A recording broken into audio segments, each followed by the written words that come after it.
Hi everyone, welcome back to another tutorial from Crazy Gamer. In this video, we are going to be learning how to check your favorite games in Slotomania.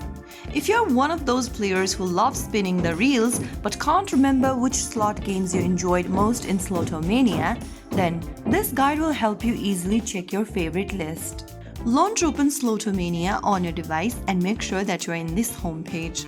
From the home screen, tap on the three horizontal menu button at the top right corner to open up this pop-up. From the pop-up, tap on Favorites.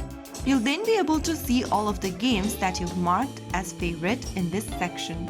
If you want to add another game to the favorite list, tap on Click to Add and then choose a game you'd like to add to the list. Soon after you do that, you'll also be able to add new games in the favorite list. So that is how you can easily find your favorite games in Slotomania. If you found the video helpful, don't forget to like, share and subscribe to our channel. I will be back again in the next episode. Thank you for watching.